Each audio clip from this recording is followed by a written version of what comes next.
कैलाश मानसरोवर यात्रा हिंदू धर्म में एक अत्यंत महत्वपूर्ण तीर्थ यात्रा मानी जाती है, जो पूरे विश्व में भक्तों को अपनी ओर आकर्षित करती है। इस यात्रा को पूरा करने के लिए एक लंबा ट्रैक करना पड़ता है, जो किसी बच्चे का खेल नहीं। कठोर ठंड और बुलंद ऊंचाई के साथ साथ इस यात्रा में बहुत खतरा भी है।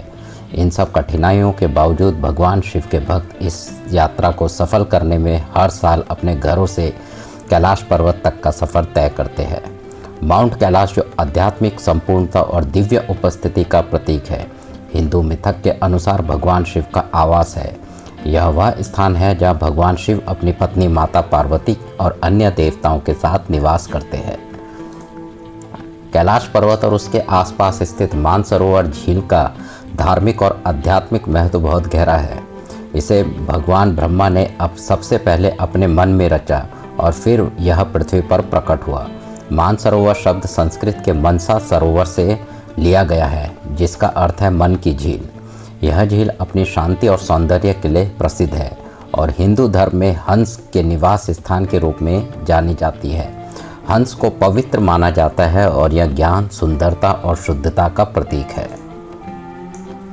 यह यात्रा आपको समुद्र तल से 19,500 फीट की ऊंचाई पर ठंड और ऊबड़ खाबड़ इलाकों के बीच कठिन परिस्थितियों में ट्रैकिंग करने का अनुभव देती है। लेकिन अगर आप शारीरिक और मेडिकल रूप से फिट नहीं हैं, तो कैलाश मानसरोवर की यात्रा आपके लिए खतरनाक साबित हो सकती है। इसलिए कैलाश मानसरोवर यात्रा की योजना व जाने से पहले कुछ जरूरी बातों का पालन करें। मुख्य रूप से हिंदू, बौद्ध, जैन और बौद्ध जो कैलाश पर्वत को एक पवित्र स्थान मानते हैं। हिंदू मान्यता के अनुसार भगवान शिव अपनी पत्नी पार्वती के साथ कैलाश पर्वत के शिखर पर निवास करते हैं। जैनों के अनुसार कैलाश वह स्थान है जहाँ पहले जैन तीर्थकर ने निर्वाण प्राप्त किया था। बौद्ध धर्म में मान्यता यह है कि कैलाश पर्वत पर बुद्ध रहते हैं। बौद्ध एक तिब्बत का पुराना धर्म, बौद्ध धर्म से पहले का धर्म है तिब्बत का। यह मानना है कि पूरा क्षेत्र सभी आत्मिक शक्ति का स्थान है। इसके अलावा यह मानते हैं कि मानसरोवर झील में स्नान करने से आपके सारे पाप धुल जाते हैं। इस यात्रा को करने का सबसे अच्छा समय अप्रैल से जून और सितंबर से अक्टूबर है, क्योंकि इस समय तापमान आरामदायक होता है और आपको खूबसूरत नज़ारे देखने को मिलते हैं। यात्रा पर जाने की योग्यता। यात्रा पर जाने के लिए आप भारत के नागरिक होना चाहिए। 6 महीने की वैध भारतीय पासपोर्ट होना चाहिए। आपकी एज 18 से 70 वर्ष के बीच होनी चाहिए। 25 या उससे कम का बॉडी मास इंडेक्स BMI होना चाहिए। यात्रा शुरू करने के लिए शारीरिक रूप से फिट और मेडिकल रूप से स्वस्थ विदेशी नागरिक और OCI कार्ड वाले लोग अप्लाई नहीं कर सकते। अब यात्रा का जो सिलेक्शन प्रोसेस है वो इस तरह है। आवेदकों को चुनने की प्रक्रिया कंप्यूटर द्वारा की जाती है, जो बिना सोचे समझे संतुलित लिंग को चुनती है। चुने जाने वाले आवेदकों को एक स्वचालित ईमेल या SMS भेजा जाता है। चुने हुए लोगों को अपनी जगह की पुष्टि करनी होती है। चुने जाने के बाद यात्रियों को दिल्ली में 3 से 4 दिन के लिए ले जाया जाता है। दिल्ली के हार्ट एंड लंग इंस्टीट्यूट और ITBP बेस हॉस्पिटल में उनके मेडिकल टेस्ट होते हैं। ITBP बेस हॉस्पिटल ही तय करता है कि कौन सा यात्री यात्रा पर जाने के लिए फिट है, और जिन यात्रियों को यह टेस्ट पास करना होता है वही यात्रा करने के लिए आगे बढ़ते हैं। दिल्ली सरकार केवल यात्रियों के लिए साझा तौर पर खानपान और ठहरने की सुविधा का निःशुल्क प्रबंध करती है। यात्री यदि चाहे तो दिल्ली में खानपान और ठहरने की अपनी व्यवस्था भी कर सकते हैं। यात्रा के अतिरिक्त मेडिकल टेस्ट। ऊंचाइयों पर ट्रैकिंग करने के दौरान भी ITBP लिपुलेख पास से यात्रा और शेरथांग नथुला पास से यात्रा में मेडिकल परीक्षण करता है। उस समय जो भी यात्री मेडिकली फिट नहीं होते उन्हें आगे जाने नहीं दिया जाता है। जो यात्री नई दिल्ली पहुंचते हैं उनके पास भारतीय पासपोर्ट जो 6 महीने तक वैध हो, क्षतिपूर्ति बंद पत्र जो एक गैर न्यायिक स्टाम्प पेपर पर हो या स्थानीय रूप से लागू हो, जिसे first class magistrate notary public द्वारा प्रमाणित किया गया हो। चुने गए यात्रियों को इस क्षतिपूर्ति बॉन्ड पर हस्ताक्षर करने पड़ते हैं, जिस पर यह लिखा होता है कि वे अपने जोखिम पर यह यात्रा कर रहे हैं। भारत सरकार किसी भी प्राकृतिक आपदा के कारण अथवा किसी भी अन्य कारण किसी यात्री की मृत्यु अथवा उसके जख्म होने अथवा उसकी संपत्ति खोने अथवा क्षतिग्रस्त होने पर किसी भी तरह से जिम्मेदार नहीं होगी। तीर्थयात्री यह यात्रा पूरी तरह से अपनी इच्छा शक्ति के बल पर तथा अपने खर्च जोखिम पर करते हैं। भारत में ये यात्रा करने के 2 रूट है, KMVM कुमाऊं मंडल विकास निगम और दूसरा सिक्किम पर्यटन विकास निगम STDC।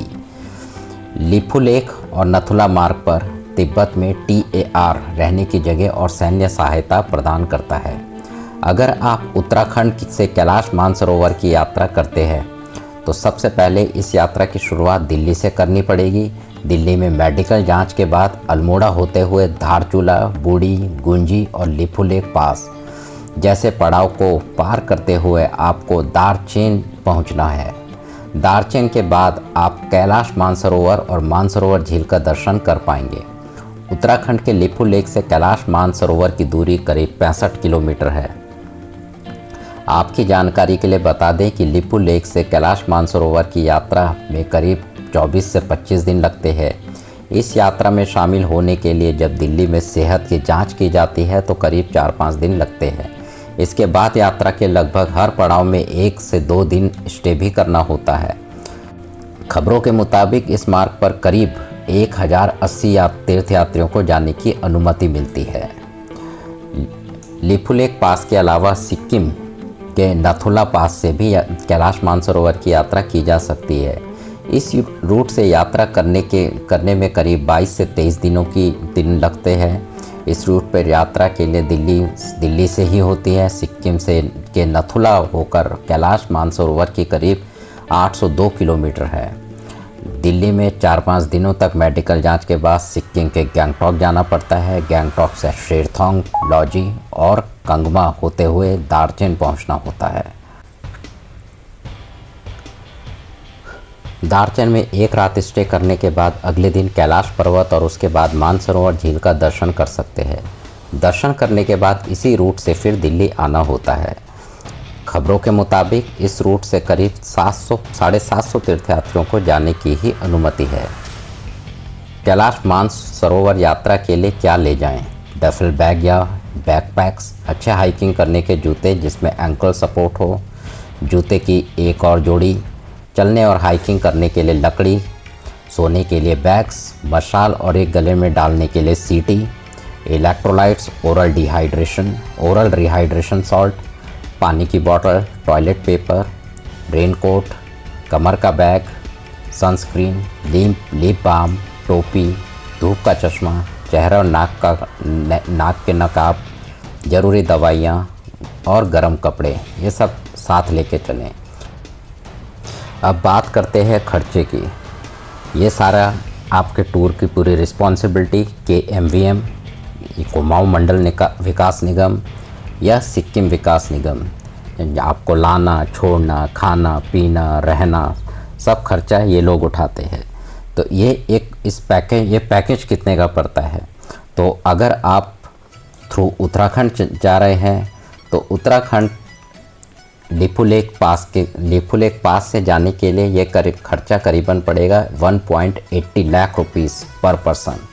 और अगर आप सिक्किम के नथुला पास के थ्रू जा रहे हैं तो यह खर्चा पड़ेगा आपको करीबन 2.5 लाख रुपए 2.50 लाख रुपीस पर पर्सन। इतना खर्चा आ सकता है। खर्चा इससे ज़्यादा ही आ सकता है, इससे खर्चा कम नहीं होगा, क्योंकि आपको 25 दिन की ये आपकी तीर्थ यात्रा रहती है। तो दोस्तों, आपको हमारा वीडियो कैसा लगा हमें कमेंट सेक्शन में ज़रूर बताएं। आपने अगर हमारे चैनल को सब्सक्राइब नहीं किया है तो हमारे चैनल को सब्सक्राइब कीजिए, और भी आगे हम आपको इस तरह के वीडियो दिखाते रहेंगे। Thanks for watching.